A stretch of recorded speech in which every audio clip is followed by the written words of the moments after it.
జీవితంలో మధ్యాహ్నం 50 లోపు రామాయణం పూర్తి చేశాడు. ఇంకా చాలా విషయాలు మనం మాట్లాడితే కదా. అవును. మూడోది ఏమిటి, రాత్రో చోర ప్రసంగం. దొంగల గురించి మాట్లాడుకోవాలి. ఎంత దారుణం. పెద్ద దొంగ ఎవరు? కృష్ణుడే కదా. కదా. దొంగ గురించి ఏమిటి మాట్లాడుకునేది అంటే, శాస్త్రం చెబుతుంది చోరాగ్రగణ్యం శిరసానమామి. ఈయన అగ్రగణ్యుడు అంట, పెద్ద దొంగ అంట. ఏమిటి పెద్ద దొంగ? ఆయన దొంగతనం చేస్తాడు. మనలో ఉన్న చెడుని కావచ్చు, మన ఆయుధాయాన్ని తీసుకుంటాడు, మన చెడుని తీసుకుంటాడు, మన పాపాన్ని తీసుకుంటాడు. మీకు ఒక సంఘటన చెప్తే బాగా పట్టుకుంటారని చెప్తున్నా. లాంగ్ ఎగో ఒక 15-20 ఏళ్ళు అవ్వచ్చు. బృందావనంలో రాధాకుండ్ దాస్ అని ఒక ఆయన అమెరికన్. మేము గోవర్ధన పరిక్రమ చేసి అలసిపోతాం కదా ఎండలో, 21 కిలోమీటర్స్ అది తిరిగితే మరి అలసలు వస్తుంది, చెప్పులు కూడా వేసుకోం కదా. ఇంకా ముఖం వాడిపోయింది. ఆయన కనపడ్డారు. తక్కువ మేము సాష్టాంగం చేశాం, ప్రణామం చేశాం. ఎందుకంటే ఆయన ఇచ్చిన లెక్చర్స్ని నేను తెలుగులో ట్రాన్స్లేట్ చేసేవాడిని తిరుపతిలో, కాబట్టి గుర్తుపడతారు వారు ఇప్పుడు లేరు, నో మోర్. ప్రభుపాద వారి శిష్యులు అమెరికా. నేను గుర్తుపెట్టి ఆ ప్రభుజీ హరికృష్ణ ప్రభు ధన్యవాద్ ప్రణామ్ అని అన్నాం. అని వెంటనే మేమేదో ఒక బ్యాచ్ ఉన్నాము, యూనో వై కృష్ణాజీ బ్లాక్ అన్నారు. మేము అలా స్టేరింగ్ అయిపోయి అలా చూస్తున్నాం. ఆయన ఒక పెద్ద లిస్ట్ చెప్పారు. ఇప్పట్లో సెల్లో అలా ఉంటే రికార్డ్ చేసుకునేవాడు. కానీ మా ఇంట్లో ఒక 2-3 ఎక్కినాయి. ఆ ఎక్కిని చెప్తున్నాను, నాకు చాలా చెప్పేశారు ఆయన. You know why Krishna black? Because he lives in the eyes of gopis. He take back in the Yamuna. He steal your sin. ఇలా బోల్డ్ అని చెప్పేశారు. నాకు ఈ 3 గుర్తున్నాయి అనుకోండి. అలా యమున నల్లగా ఉంటుంది కదా, ఈ రోజు యమునలో స్నానం చేసేవాడు, అందుకని నల్లగున్నాడు. ఈయన గోపికల కళ్ళల్లో ఉంటాడు ఇప్పుడు, అందుకని నల్లగున్నాడు. మన పాపాలు దొంగిలిస్తాడు, అందుకని నల్లగున్నాడు. ఇలా చాలా చెప్పుకొచ్చారు. అలాగా కృష్ణం వందే జగద్గురం. మన గంగాధర శాస్త్రి గారు మేము కలిసి వరంగల్లో శివరాత్రి కార్యక్రమంలో ఉన్నాం. ఆయన ప్రవచనం ఇస్తూ ఎవరో పిల్లోడితో కృష్ణం వందే జగద్గురం అన్నారట.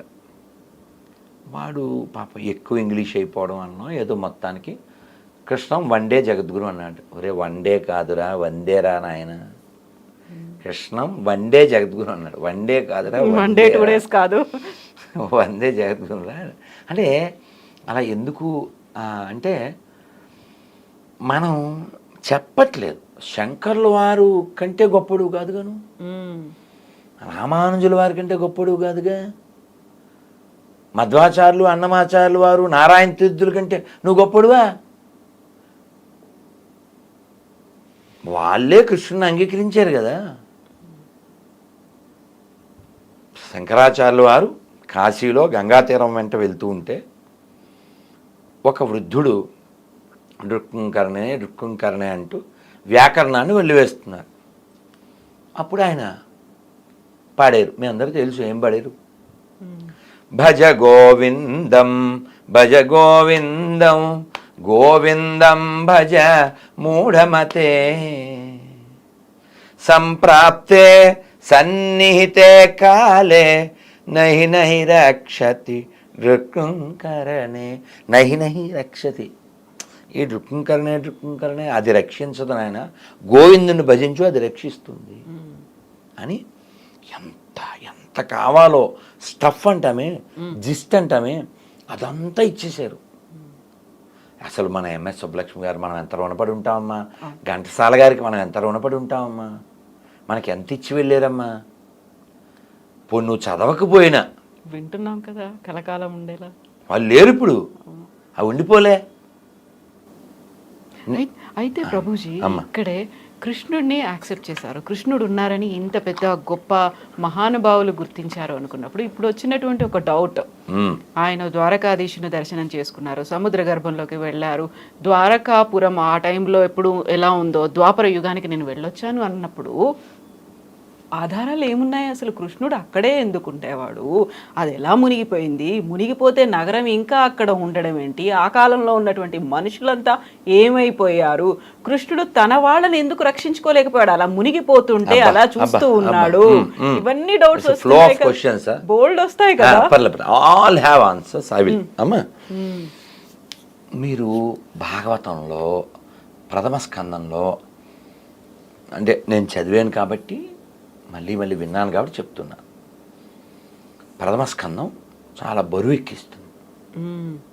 ఎందుకు అంటే మనం ఏమనుకుంటాం, భాగవతం అంటే అన్ని ఆటలు పాటలే అనుకుంటాం, కానీ ప్రారంభమే చాలా సాడ్గా ఉంటుంది. ఎందుకంటే అర్జునుడు వెళ్తాడు, ధర్మరాజుకి ఒక చెడ్డ శకునాలు కనబడుతూ ఉంటాయి. నాకేదో అనుమానంగా ఉంది, ఒకసారి ద్వారక వెళ్ళిరా అని అర్జున్ని పంపిస్తాడు. అర్జునుడు వెళ్తాడు, వెళ్తే కృష్ణుడు లేడు. కృష్ణుడు భార్యలు ఉంటే వాళ్ళని తీసుకుని వస్తూ ఉంటాడు. వచ్చిన తర్వాత చెప్పిన మాటలన్నీ మనం మాట్లాడుతున్నాం ఇప్పుడు. ఎందుకు అలా అయిపోయావు, అంత నిస్త్రాణంగా ఎందుకు అయిపోయావు అంటే, అన్నయ్య మన సఖుడు, మన బంధువు, మన మిత్రుడు, మన ప్రాణం ఆయన కృష్ణుడు ఇంకా లేడన్నయ్య, ఆయన స్వధామానికి వెళ్ళిపోయాడు అని చాలా బరువు ఎక్కించేటువంటి బాధాకరమైనటువంటి ఈ విషయం చెబుతూ, కృష్ణుడు లేడు, వారి భార్యలందరినీ నేను తీసుకుని వస్తున్నాను, దారిలో వేటగాళ్ళు నన్ను అటాక్ చేశారు, నా గాంధీవం నా విల్లంబులు ఎక్కుపెట్టాను, మంత్రం గుర్తు రావట్లే, తప్పక నేను మామూలు వ్యక్తిలాగా ఆ గాంధీవం ఇలా వేయవలసిన బాణాలు దాంతో చేశాను, అయినా వాళ్ళు లాక్కుని వెళ్ళిపోయారు. ఇన్ని రోజుల నా విజయం నాది కాదన్నయ్య, ఆయన ఉండబట్టి కదా ఇదని. నేను ఆయన ఉంటే నేను హీరో, ఆయన లేకపోతే నేను జీరో అని ఇలా చాలా బాధ వ్యక్తం చేస్తాడు. ధర్మరాజు, ఓ ఇదంతా మనం బ్యాగ్ సర్దుకోవాలి అని చెప్పడానికి సైన్స్ ఇవన్నీ అని చెప్పి వాళ్ళు అప్పుడు తెలుసు కదా ముగింపు, దాని పేరు మహాప్రస్థానం. అది కూడా నేను చదివా. ఇది భాగవతం తెలుగులో చదివా, అదేమో ఇంగ్లీష్లో మహాభారతం చదివా. చాలా బాగుంటుంది, ఎక్సలెంట్, ఎక్స్ట్రాడినరీ, ఎక్సైట్మెంట్ ఇవన్నీ ఉంటాయి అందులో. అంటే మనం మాట్లాడితే అలా ఎక్కువైపోతుంది, అయినా షార్ట్గా చెప్తాను. అలా వాళ్ళు ప్రయాణం చేసేస్తారు. ఆ ప్రయాణం చేసినప్పుడు ఒక్కొక్కరు పడిపోతారు, మీరు విని ఉంటారు. బదరీలో అవన్నీ ఉంటాయి. భీమశిల మేము వెళ్ళొచ్చాం, అక్కడే సరస్వతి ఉద్భవం, వ్యాస గుహ, మళ్ళీ గణేష్ గుహ, ఇవన్నీ ఉంటాయి. వాటరు పట్టుకుంటే మనం మీద పడ్డ నీళ్ళు కూడా మంచు గడ్డలైపోతుంటాయి. అలాంటి స్థితిలో ఆక్సిజన్ అందని స్థితి వరకు కొంతమంది మన వాళ్ళు ప్రయత్నం చేసి వెళ్ళిన వాళ్ళు ఉన్నారు. ఈ హైదరాబాద్లో ఒక ఆయన, నాకు ఉపాధ్యాయుని, ఒక హిందీ ఆయన, నేను వెళ్ళాను స్వామీజీ అని చెప్పారు. అంటే up to the mark almost. అంటే ఏంటి, భీముడు వెళ్ళిన అంతవరకు మనిషి వెళ్ళడానికి ప్రయత్నం చేయొచ్చు, ఆ తర్వాత ఇంకా వెళ్ళలేదు.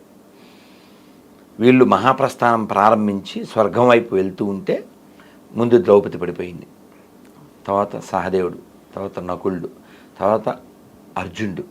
ఇలా పడిపోయారని ముందు నడుస్తున్న ధర్మరాజుకి తెలియదు. ఎవరు చెప్పారు? భీముడు వెనక్కి చూడడం, అన్నయ్య సహదేవుడు పడిపోయాడు అని మాట్లాడు, ముందుకే పదండి పోదాం ముందుకి పైకి. దీన్ని అందుకే వాడారో ఏంటో శ్రీశ్రీ గారు మహాప్రస్థానం పేరు పెట్టినాడు ఎల్లరు, ఆయన ఇంకో దానికి వాడేరులేండి పుణ్యాత్ముడు. అలా మళ్ళీ అన్నయ్య నకులు పడిపోయాడు, అన్నయ్య ద్రౌపది, అన్నయ్య అర్జున్, అన్నయ్య నేను, వెనక్కి తిరగడినా ఒక్క కుక్క ఇందుపట్టు వచ్చింది చివరిది. వస్తే ఇంద్రుడు మాతలే అని వాళ్ళ డ్రైవర్ని పంపించాడు. మీరు ఇప్పుడు నాకు పంపించలే ఆ డ్రైవర్ని?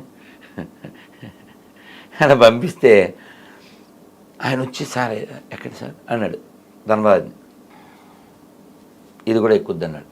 చాలా ఊరుకోండి, మీకు ఒక్కరికే వచ్చింది ఇది అవసరం. ఒక్కల స్వర్గమైన సార్ ఊరుకోండి అన్నాడు. అంటే ధర్మరాజు చెప్పాడు, నా భార్య సోదరులు ఎవరు నాతో రాలే, ఇదొక్కటి నన్ను నమ్మి నాతో పాటు వచ్చింది, సో యూ షుడ్ అలౌ అన్నాడు. లేదు సార్ నాట్ అలౌడ్ అన్నాడు. అయితే నేను రానన్నాడు. ఏమన్నా బుర్ర ఉందా సార్ మీకు, కుక్క కోసం స్వర్గం వదులుతాడు ఏంటి సార్ ఎవడైనా అని ఇంద్రుడు వచ్చి చెప్పాడు. అదంతా నాకు తెలియదు, నా పేరు ధర్మరాజు, ఇంకా ఉపకారం ఉంది, దీనికోసం ఏదో అనుభవించాలి అని ధర్మాన్ని నేను విడిచిపెట్టినాను అంటే స్టబాన్ అని నిలబడ్డాడు ఆయన. అప్పుడు ఈ కుక్క ఎవరు? ధర్మరాజు యముడు. ఆయన చాలా సంతోషం, ఆయన నువ్వు నా పేరు కలిగి ఉన్నావు, ఆ ధర్మబుద్ధి ఇంకా ఉందా లేదా, ఏమన్నా ఎరవేస్తే వెళ్ళిపోతావా అని అనుకున్నా. I'm proud of you my son, వెళ్ళినాయన అని చెప్పి రాజా ధ్రువంతే నరకం అని శాస్త్రం. రాజు a king must visit hell అమ్మ, అది రూలు.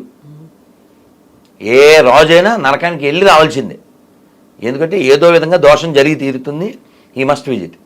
అలా ధర్మరాజు కూడా అలా నరకాన్ని విజిట్ చేసి మళ్ళీ వస్తాడు. సో ఇదంతా ఎందుకంటే ధర్మం పట్టుకోవాలి, ధర్మాన్ని విడిచిపెట్టకూడదు. దేనికోసమైనా ధర్మాన్ని విడిచిపెట్టకూడదు. ధర్మం కోసం దేన్నైనా విడిచిపెట్టు, దేనికోసం ధర్మాన్ని విడిచిపెట్టు.